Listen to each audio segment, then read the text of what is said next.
से बड़ी खबर, जहां पर शादी की नीयत से एक लड़की के अपहरण करने का मामला सामने आया है। हिंदू संगठन के लोगों का कहना है कि मामला लव जिहाद से जुड़ा हुआ है। घटना मंझौलिया थाना क्षेत्र के गांव का बताया जाता है। गायब लड़की के परिवार वालों ने सिरिसवा बाजार वार्ड संख्या 12 के रहने वाले हनीफ मियां के बेटे आलिम पर लड़की को अगवा करने का आरोप लगाया है। एफआईआर में आलिम के पिता हनीफ और उसकी पत्नी पर भी साथ देने का आरोप लगा है। यह कहा जा रहा है कि लड़की 18 जून की देर रात से लापता है। हिंदू संगठन ने इसे लव जिहाद का मामला बताते हुए पुलिस से जल्द कार्रवाई की मांग की है। बेतिया एसपी अमरकेश ने 4 लोगों पर केस दर्ज किए जाने की बात कही।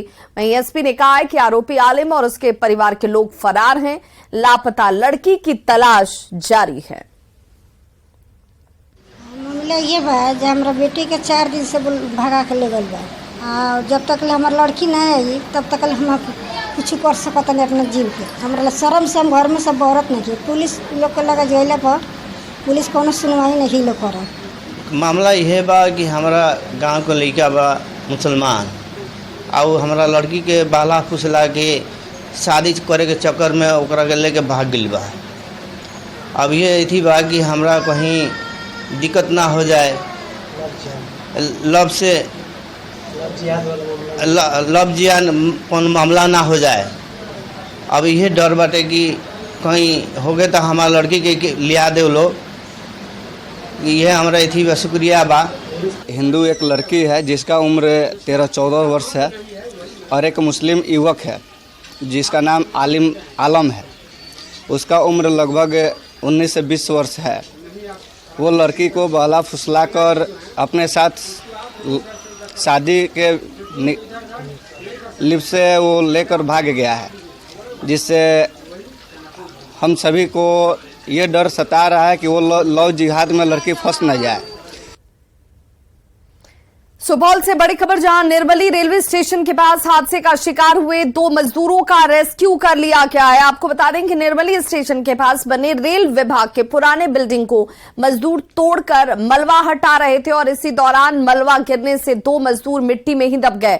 करीब 8 फीट गड्ढे में गिर जाने के बाद रेस्क्यू कर दोनों को बाहर बचाकर निकाला गया है। लोगों ने उसे निर्मली के स्वास्थ्य केंद्र में एडमिट कराया, जहां एक स्थिति गंभीर देखते हुए उसे हायर सेंटर रेफर कर दिया गया। जख्मी मजदूर में पहला लक्ष्मण राम और दूसरा मोहम्मद गुलाब है। दोनों निर्मली नगर पंचायत के वार्ड संख्या 12 के निवासी हैं। लोगों ने रेल विभाग के संवेदक पर लापरवाही बरतने का आरोप लगाया है।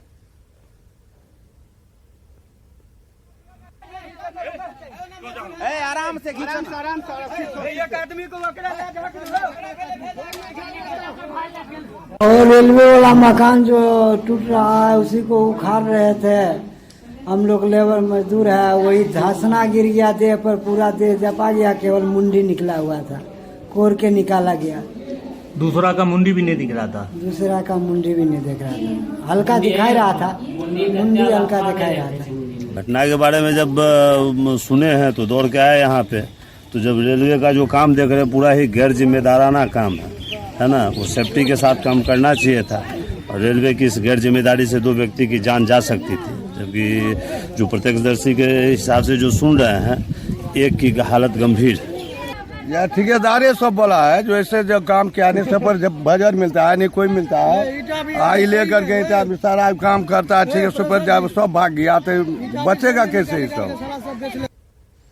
रोजगार की तलाश में दूसरे राज्यों में भटकने वाले बिहार के युवक युवतियों को बिहार में ही नौकरी देने के नाम पर झांसा देकर एक फर्जी कंपनी ने करोड़ों रुपए की ठगी कर ली। पहले रक्सौल, उसके बाद मुजफ्फरपुर के हजारों युवक युवतियों को ठगने के बाद ठग हाजीपुर में डीबीआर वायु research Ayurveda OPC private limited नाम से फर्जी कंपनी चला रहे थे।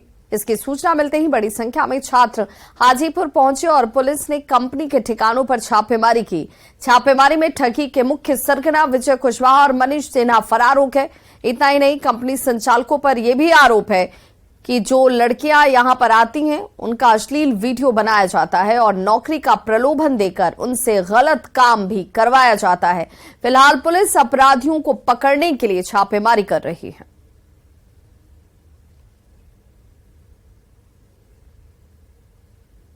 कॉल किया गया था हमारे जैसे फेसबुक से कि आपको नौकरी दी जाएगी। फेसबुक से कॉल किया जी, अच्छा, चैट किया जाता था फेसबुक से। किस चीज में नौकरी? जी, ट्रांसपोर्ट लाइन में बोलते सब, जैसे लिस्ट बनाना है, बोलते कि दवा जैसे मेडिसिन का आता है उसका ट्रांसपोर्ट करना है, इधर से उधर करना है जिले जिले में। फिर क्या हुआ? फिर उसके बाद बोले सब कि 2 बंदा और बुलाइए। उसके बाद बोले नहीं बुलाएंगे तो आपको जान से मारने की धमकी दिया। वीडियो भी हमारे पास, मारते थे रूम में बंद करके। हम मतलब करें दबाव जब डाला जाता है तो आपको किसी भी करना करेगा, आप कोई भी आपको ब्लैकमेल करेगा या आपको धमकी देगा तो आप क्या करेंगे? मजबूरी तो कुछ करना पड़ेगा ना। उनका भी फंसा, हमारा भी फंसा, और हम पे दबाव डालना है कि हमारा दिलवाइए, हमारा दिलवाइए। तो फिर इस संदर्भ में हम लोग का रेड किया जा रहा है और जो भी जांच क्रम में पाए जाए उस पर आवश्यक कार्रवाई की।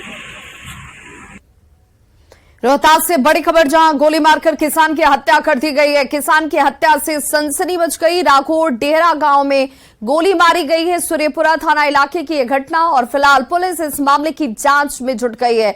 मृतक धन सिंह नथनी सिंह का बेटा था। वो दरवाजे पर सोए हुए था और तभी अपराधियों ने उसे गोली मार दी।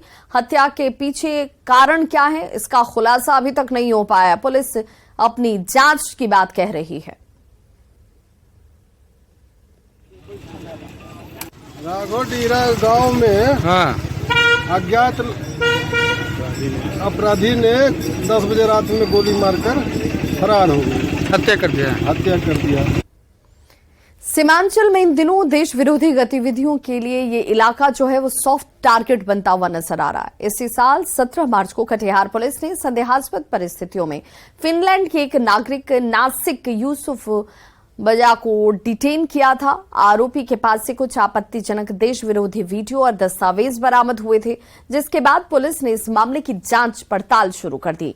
अब इस मामले को एटीएस को ट्रांसफर कर दिया गया है। वहीं कटिहार में इस तरह की बढ़ती घटनाओं को लेकर स्थानीय लोग बेहद परेशान हैं। बॉर्डर एरिया है, यहाँ से 150 किलोमीटर पे नेपाल है, बांग्लादेश की बॉर्डर पड़ता है। यहाँ के लोगों की सुरक्षा के लिए बहुत ज़रूरी है कि विदेशी नागरिकों पर सरकार ध्यान दे और उसके बारे में पूरा जांच करके ही उन्हें रहने दिया जाए, नहीं तो कभी भी कोई भी घटना, अप्रिय घटना घटित हो सकती है। जैसा हम लोगों को पता चला, नासिर यूसुफ बकार 17 मार्च को कटिहार पुलिस गिरफ्तार की थी, तो उनके बारे में पता चला था कि वो आतंकवादी गतिविधि में शामिल थे। ये जो इलाका है भौगोलिक स्थिति से भी नेपाल बांग्लादेश के सीमा से जुड़ा हुआ है, इसलिए लोग कहते हैं कि इस पर न सिर्फ केंद्र सरकार को बल्कि राज्य सरकार को भी गंभीर होने की जरूरत है, ताकि जो इस तरह के घुसपैठ विदेशी नागरिक द्वारा या जो षड्यंत्र रचा जा रहा है उसे नाकामयाब किया जा सके। सुब्रत, न्यूज़ 18 कटिहार।